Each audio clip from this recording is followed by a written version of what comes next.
My name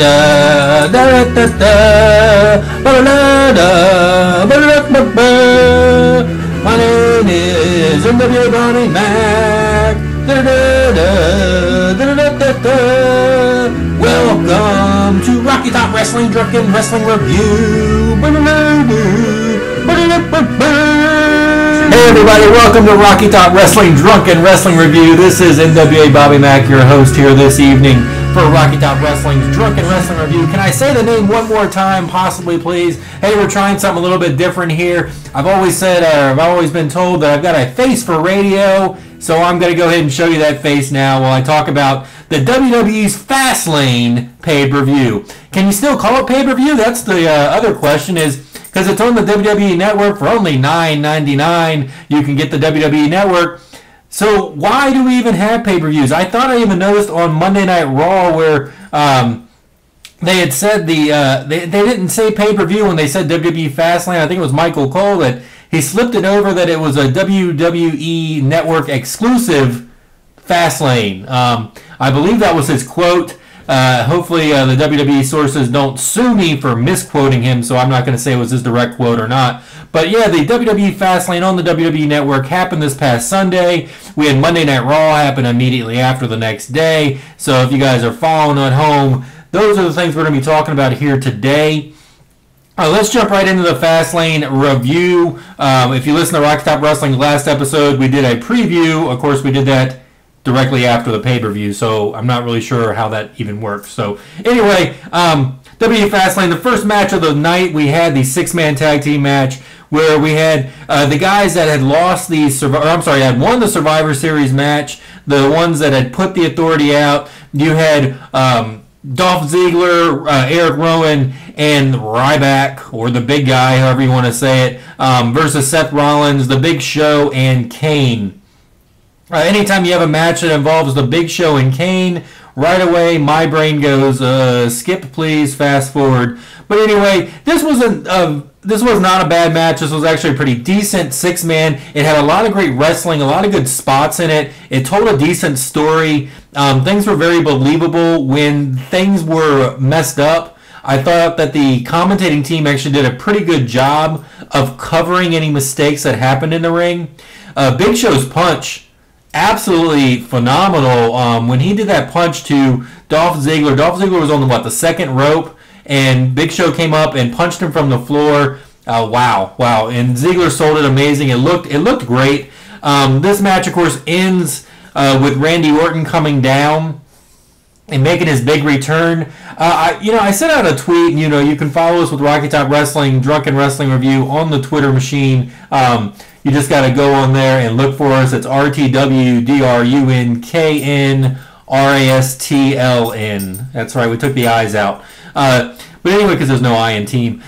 So when you look at this and you look at Randy Orton's return, I put a kind of a joke tweet out there, but it's kind of true. Why do you make a surprise return wearing your wrestling trunks? Why do you make a surprise return dressed in full gear? That to me, that's the only thing I have to complain about with the entire return. And, that's not a bad complaint, I guess, if that's the only thing I can find to complain about it. And if I'm on the internet, which I am, I've got to find something to complain about because I can't be happy with everything WWE does. Because if I did, then I would lose my internet card. I wouldn't allow to be on here anymore. So that was the match. A lot of good action in the six-man. I'm not a huge fan of six-man tag team matches because, sometimes they go so fast that nobody gets the things that they really should be getting in. The stories don't get told. It just becomes a spot fest. But this one actually was a good wrestling match. It had a good story. The guys got their spots in as well as was able to continue the story. So kudos to all the guys that were involved. I still don't know what they're doing with Eric Rowan, where his character is going to go, what he's going to do. But at least he's still on these WWE network exclusive shows or pay-per-views, whichever one you want to call them. His partner from Bray Wyatt's family not even around right now with Luke Harper. So good that he's still there, but what are they going to do with him? What are they going to do to evolve this character? Ryback is becoming more watchable, which I never really thought I would say about that because I do not like Ryback. I didn't like Skip Sheffield.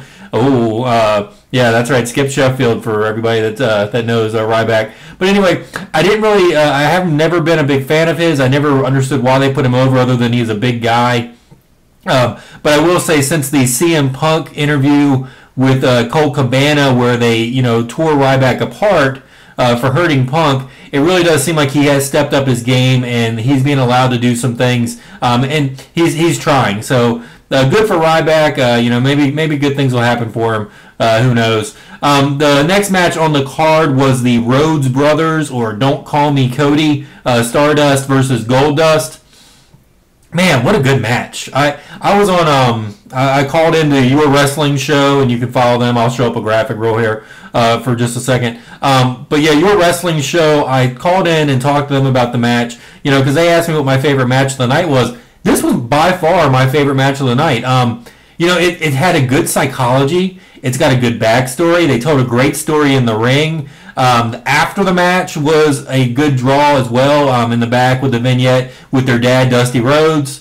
The only thing I didn't like about the match was the ending. It seemed like it was just kind of a mess up on the referee's part. Was he supposed to count 3? Was he not supposed to count 3? So that's the only issue I had with the entire match. But besides that, everything else was great. I kind of feel like maybe an audible was pulled by the Rhodes Brothers inside the ring, maybe wanting the story to progress a little bit longer and keep going. And, good for them if they did it. Obviously they didn't get in too much trouble because they continued the story on Monday Night Raw the next night. But we'll get into that a little bit later. So, yeah, absolutely great match. Really great spots. Again, great old story NWA Southern wrestling being told inside that ring. So I really did enjoy the Rhodes Brothers Goldust versus Stardust match. I'd like to see this one continue on, maybe all the way up until WrestleMania. So it'll be interesting to see what happens. So anyway, our next big one here, and sorry about that, my cell phone just went off. The ladies championship match. I don't remember if this is the right order or not. This is a couple days later, so if it's not the right order, bear with me. I'll get through all the matches. I'm not like Stone Cold Steve Austin and going to skip a match. Ooh, shot right there, huh? Anyway, so the ladies match, it was a quick 5-minute match, Divas match. I guess you're not allowed to say ladies or women's. It's a Divas match. Paige, I like her as a babyface. I like the fact that they have her not winning the belt yet. I think it becomes a better story with Paige chasing the championship against, obviously, the Bella Twins, who have less talent than what Paige does. The match was okay. You're not going to have a 4-star match when you've got a Bella in there. Yes, they are far, far improved over the years. They are so much better now than what they were before when they got fired. But they're still the smartest kids on the short bus, is I guess the best way to say it. And I know that might be insulting to some people, but their work is still not what Paige is. Their work is still not what AJ level is. So yeah, it was good for what it was. It was a 5-minute match. How much can you really get in 5 minutes? They did it. The next one I will be talking about, the face-off between Triple H, the face of the WWE as he puts it, and Sting, the icon from WCW, the face of the losing team. This one, it continues to intrigue me. Triple H's last couple encounters at WrestleMania with Undertaker and then Brock Lesnar, I really feel like Triple H has been lazy in the ring, and you can do that, I guess, when you have a match with Undertaker. You can do that when you have a match with Brock. Brock can obviously do the workload, beat you up. Undertaker, we expect people to be, laid out and beaten up during his WrestleMania matches. I don't think that at WrestleMania, though, this year, Triple H is going to have to bring his A game. He's going to have to go out there, and he's going to have to not only sell and lay on the mat for as long as he does, and as long as he has been for the past couple years, he's going to have to carry this match. Unless Sting really just turns it up and brings an A game that he hasn't brought since, probably 98, 99. It's not, I guess it is a knock on Sting, but, Sting hasn't done much in the ring. His strengths, and I think they talk about it a little bit on the Steve Austin show this week, Wade Keller does. Sting's strength is not talking. Sting's strength is not really in the ring. Sting's strength is being silent and having that emotion, and he still has that emotion. He still has that presence, but he's going to have the biggest match of his career, bar none, at WrestleMania, because it is WrestleMania. This is bigger than Starrcade. This is bigger than the Great American Bash. This is bigger than WCW Sin or Greed. This is WrestleMania, and he is going into WrestleMania against Triple H. Obviously, way out of his prime, but he has the opportunity to make that WrestleMania moment that they talk about, and this will truly be a WrestleMania moment when you have Sting, the guy that nobody ever thought was going to be in the WWE, finally getting into the WWE ring and facing off against Triple H. I'm really curious. I have no idea who would win this match at WrestleMania, because do you have the WCW guy, the guy that lost in the Monday Night War, the face of WCW, beat what is being called, what he's calling himself as the face of WWE. Do you have him go over Triple H? Like, the history of Triple H versus WCW guys has been Triple H has gone over them all. You look back at Goldberg, Scott Steiner, Kevin Nash when he came back, Booker T. Triple H. It's like he got fed the WCW guys as they came back over to the WWE after the war was over. And I don't know, this to me seems like you've got to give Sting that feel-good WrestleMania win. If you don't give him the win, then it's got to set up something for SummerSlam, but, and then potentially, I guess, next year, WrestleMania 32, then you have the big match versus him and Undertaker, possibly. But, to me, I guess this match can't be the end of whatever this feud is. This has to be a stepping stone to get to the next level. And I think the next level is WrestleMania 32. So I really feel like maybe this is going to be where Triple H is going to be able to get over on him and win the match somehow, not giving Sting his moment. And then, but then WrestleMania 32 rolls around. I just said Sting versus Undertaker. How do you put Sting over the Undertaker? So, anyway, I guess I'll leave the WrestleMania predictions alone. Let's talk about the face-off itself. The face-off was, I thought, really good in a classy way. Triple H did all the talking, which was necessary, because, I've talked about it, where Sting is not a great talker. He doesn't talk you into the seats. He has the presence and the emotion by not talking to get you into the seats. The pointing at the WrestleMania sign, although I do think it's overdone a lot of times, I think they did a good job with this one. It really, again, it went to Sting's strengths of not speaking, just taking the bat that we recognized from WCW 15 years ago. Can you believe that? 15 years since WCW's been gone, and we're still popping on the internet. We're still popping in the arenas because Sting is there dressed up like the Crow, putting a bat to somebody's throat and then pointing up to a sign. So I'm excited about the WrestleMania match. I think this is going to be a good match. I don't think it's going to be a great match, but I do think it'll be a good match, and I think the face-off was a great way to get us to it. We're going to go to a quick break here on Rocky Top Wrestling Drunken Wrestling Review, and we're going to review some more of the WWE Fastlane pay-per-view.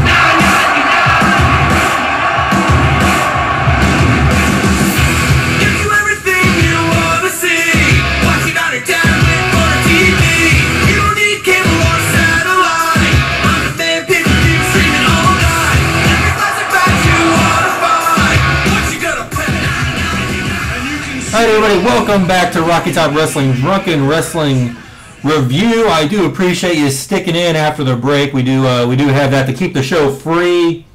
I'm just kidding. This show's free no matter what. Would you really pay for this thing? Come on. Would you? Anyway, reviewing WWE Fastlane, we continue on to the tag team match. The Usos versus Tyson Kidd and the other guy. Oh, man, the Usos are overexposed. Let me just say, the Usos are overexposed. I'm bored of the Usos. I think they are a good tag team, but if you only have one tag team every single week, people are going to get bored. And I'm one of those people. I think the Usos, again, if they had 5 or 6 other tag teams out there, then I think that the Usos would be fun to watch against different opponents every week. But as it is now, they're going against the same people. They're going against Cesaro and Kidd. They went against Goldust and Stardust for the longest time. Goldust and Stardust are gone. You got Kidd and Cesaro now. The Ascension's there to a lesser degree, apparently on some kind of losing streak. You got the Primetime Players coming back, which they never really did much for me, but at least it's a tag team, so we could have 4 tag teams. So there's a chance that the Usos could get exciting, but they lost the tag team titles tonight. I'm not complaining. I'm glad. I think Cesaro and Tyson Kidd are a tag team of the future. Vince McMahon talked about on the Stone Cold Steve Austin podcast. They were looking for something to get Cesaro over with, and I think that this might be the thing that's getting him over. And it's funny because it's not even really him that's over, because I think the main focus is on Kidd and his wife Neidhart. But Cesaro's there; he's reaping the benefits of it. And if you tag along with the right person, you tag along with the right formula, then things are going to go good for you. I think that we've seen that now with the Mizdow and Miz. So I think that this is on the right way. This is the right streak. This is where we need to go. This is what they're doing. So good job to WWE on this tag match. A tag match that had, so many good moves, and they were good tag team moves. It reminded me. Again, I was talking on the Your Wrestling show with those guys. A lot of moves that were together. That they were tag team match moves. That a lot of 2-on-1s. It remind me a lot of the Rock and Roll Express. Remind me a lot of the Midnight Express. A lot of the Steiners. Classic tag team wrestling, which was happening in this match. So I think that was phenomenal. That was the best part about the match, was we actually got to see some tag team continuity between the two teams with tag team moves, and that's that was the formula that Ricky Morton and Robert Gibson, the Rock and Roll Express, used. They were always the smallest tag team, smaller tag team in their matches. I guess the Midnight Express, they were about equal size, but everybody else, Arn and Tully, the Road Warriors, the Russians, the Rock and Roll Express were always the underdogs because of their size. So to get over, they had to team up. They had to do double team moves to make it believable that they could beat the larger guys. Tyson Kidd's obviously a very small athlete. So Tyson Kidd, by working in continuity with his partner Cesaro and having these double team moves over the Usos, made it a lot more believable that he is getting over these guys. And I think that's what they need to continue to do with this team as they keep moving them forward, is keep building those tag team move set up to where it is believable. But yeah, I thought this was a big surprise. This was probably the biggest surprise of the night for me, to have the tag team championship change hands. What does it do for WrestleMania? I'm not sure. I would think that this is going to be a WrestleMania six person match, which I think it sucks, because I think that this actually could be a good rematch for the tag team championship. But I could see that the wives teaming up with the tag teams and having a 6-person match. It gets another diva on a card, so that's good. So I'm not going to knock that. Natalya can really go. She deserves her WrestleMania moments. Naomi, she was a good athlete, I think, before her injuries, but I really haven't seen much out of her since her injuries. Took her out for a little bit, but maybe this will be the start to get her back over, because she really deserves more than to just be out there as her husband's valet. It just comes down after they've done their Uso thing, and then she comes running from the back out of nowhere. That entrance is a little odd, and I look forward to seeing it in WWE the 2K16 to see how they play that one out. But Fastlane, good tag team match. Nice surprise for the belt to change hands. The next match I looked at here is also for a belt. It's for the Intercontinental Championship. You had Wade Barrett, Bad News Barrett, if you will, versus Ambrose. This match I thought should have stole the show, but it didn't. The guys, it just seemed like they didn't click very well in the ring. It just, I don't know what it was. It just seemed like it was a little off. And the ending with a disqualification. Let me talk about that. How do you get disqualified in a match in WWE when there are no rules? And what I mean by that is the rules are constantly thrown out the window. Obviously, guys sit outside the ring for longer than 10 seconds. and the match keeps going.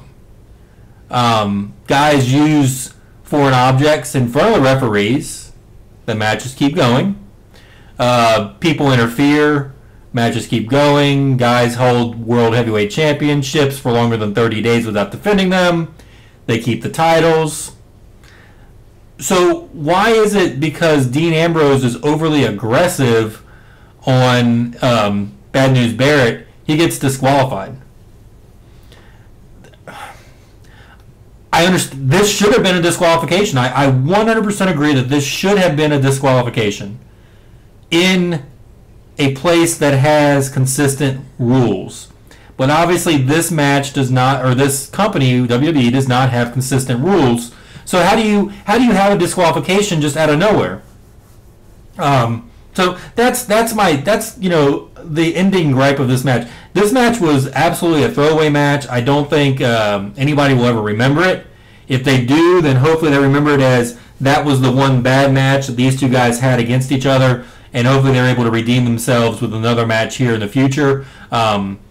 Stealing the Intercontinental title, what does that really do? What are they going to do with it? Does this lead to WrestleMania, or does this just lead to a Raw SmackDown? If it is just a Raw SmackDown, then what do these guys do moving forward as we go to WrestleMania, which is 30-some days away?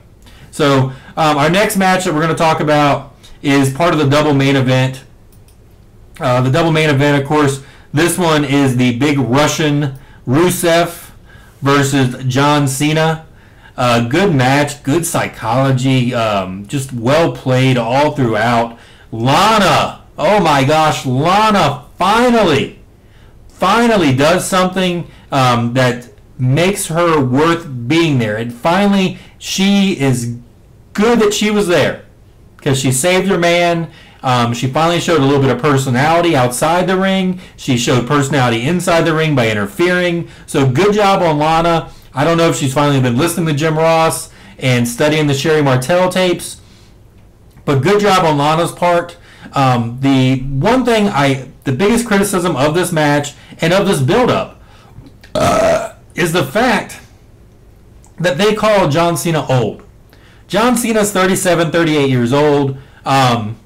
It's like my age. So I'm going to be cold-heartedly say, no, that's not old. But anyway, John Cena being called old and using the word old, I know a lot of guys on the circuit now that if you call them old, they're going to punch you square in the mouth. Jerry Lawler is one of those guys. You don't call Jerry Lawler old. Ricky Morton, to a lesser degree, you can call Punky old,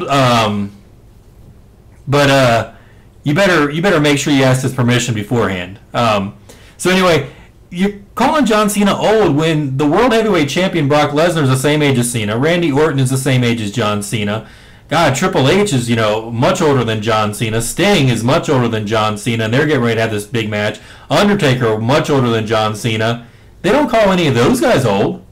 They might say old school, but they don't say old. They're turning John Cena into this vision, that those of us that lived through the Hulkamania era, in 92, 93, when they tried to sell Hulk Hogan as being old. And Hogan was probably, I think at that time, he was probably 3 or 4 years older than Cena. He was probably like 40, 41.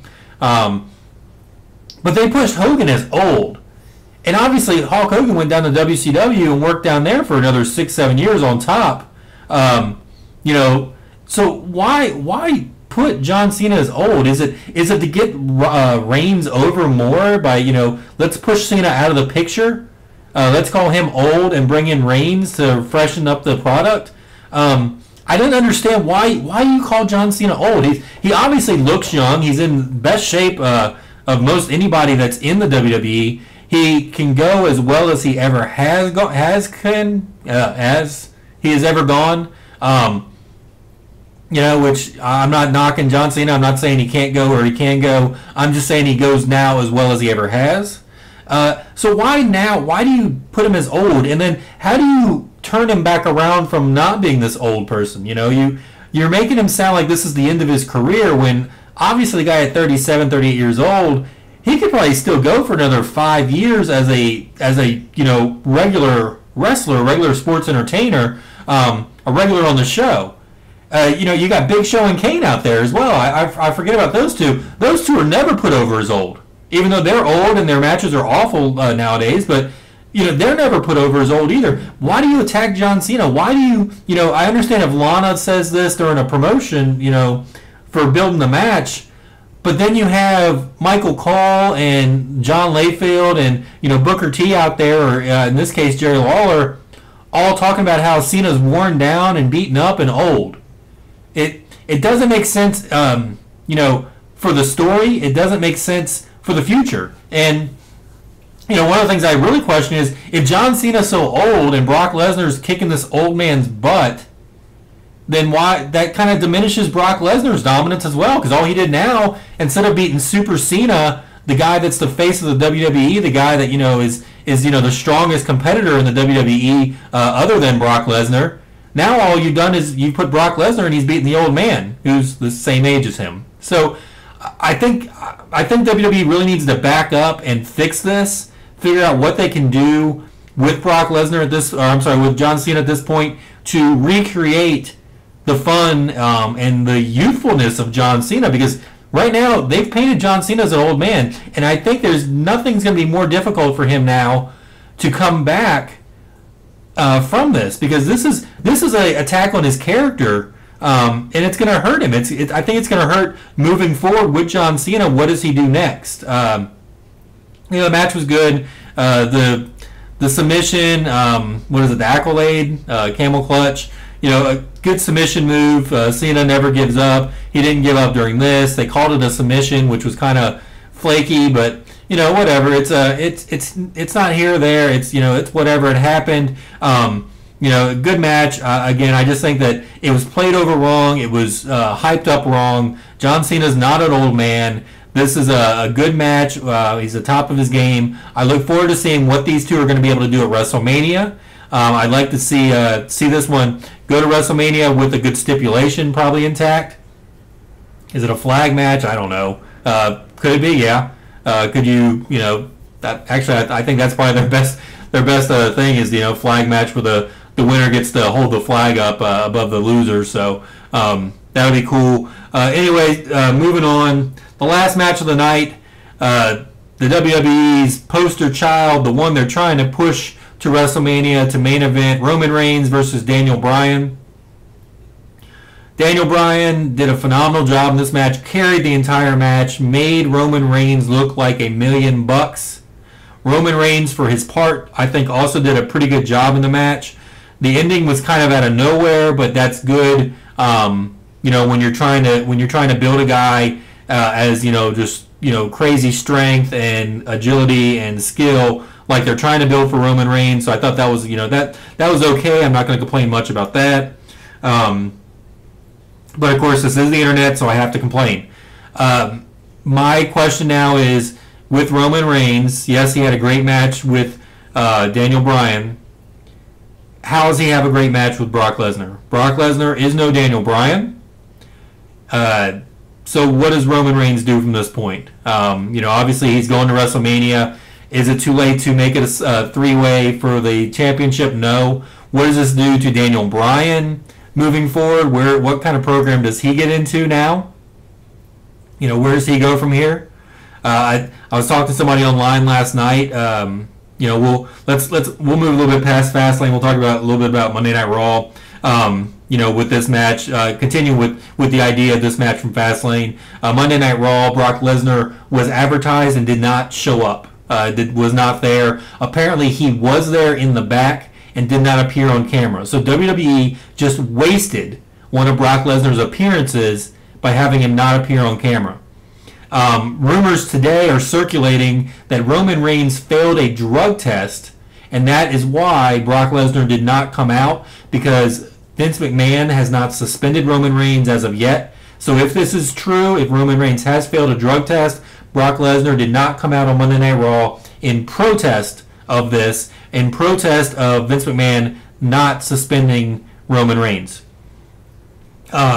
The Roman Reigns build with Heyman was good, but again, Heyman led the way, Roman just followed. Heyman's facial expressions were phenomenal when Roman was speaking. So whatever Roman said, I can't even remember what Roman was saying, but I do remember the look on Paul Heyman's face where it actually made Heyman look like he was doubting his client Brock Lesnar. So, again, with Roman Reigns is in there with Daniel Bryan at Fastlane, Bryan carries him to a good match. Roman Reigns is in there during an interview with Paul Heyman carries him to a good interview. When Roman Reigns is in there against against Brock Lesnar with 100,000 people watching, how is it going to play out? How is it going to play out? I know that guys like Hulk Hogan and the Ultimate Warrior, when they faced off at WrestleMania 6, they said that match was called by Pat Patterson in the back, rehearsed continuously, and they went out there and pulled a great match. Can Roman Reigns and Brock Lesnar do that? Also, now, if there is real heat between Brock Lesnar and Roman Reigns because of this drug test, the supposed drug test, will Brock Lesnar be willing to do this? What happens if Brock Lesnar leaves and decides not to defend because he is so mad about this drug violation that he doesn't want to defend against Roman Reigns? A lot of big questions are coming from behind the scenes, and a lot of big questions are coming from the Monday Night Raw. Again, though, I don't know where Roman Reigns goes with any of this. I don't see him as a viable contender. And what's worse is if he wins the match and he wins the championship, I don't see him as a viable champion defending the championship over and over. My big thing, the thing that I've been saying that I think should happen is you turn the yes chance into no chance, and you make Daniel Bryan a heel. You turn him with the authority. You put him with the group that has, been going against him for this, 2-year time period at this point. And that way Roman Reigns is the natural face versus this face that's getting pushed down our throats. I think that's the way to go. I think they started to build it when they had Daniel, the way he was coming out and making the fans go yes chants. It really seems like he's pushing the fans to cheer for him more. And I think by doing that, it's going to drive the fans away. So I think it's a great natural heel build. But as of right now, with all the news that's coming in from the dirt sheets, because of the Roman Reigns situation possibly failing the drug test and Brock Lesnar possibly walking out of Monday Night Raw, not coming out on television like he was supposed to, this could get really interesting. Let's see how it changes over the next couple days. Ladies and gentlemen, this has been Rocky Top Wrestling Drunken Wrestling Review. I appreciate you all sticking with me this evening. I appreciate you all having to look at me while I'm talking this time. But thanks again for everybody for listening. Please, I'm going to throw up the graphics now for the Twitter, for the YouTube, and for Facebook. Please follow us on Facebook. Please follow us on YouTube, as well as subscribe subscribe on the YouTube channel. Follow us on Twitter and Facebook. We do appreciate it. We have fun doing this. I have a good time doing this. If you ever have any questions, give us some questions on the Twitter. Give us some questions on the Facebook, on the YouTube. Be more than happy to talk to you about it, as well as, if we can set up a Skype interview, I'll do that as well. So, everybody, again, thanks a lot for listening to Rocky Top Wrestling Drunken Wrestling Review, the review of WWE's Fastlane pay-per-view, the WWE Network exclusive. Thanks again for listening. We'll see you again real soon.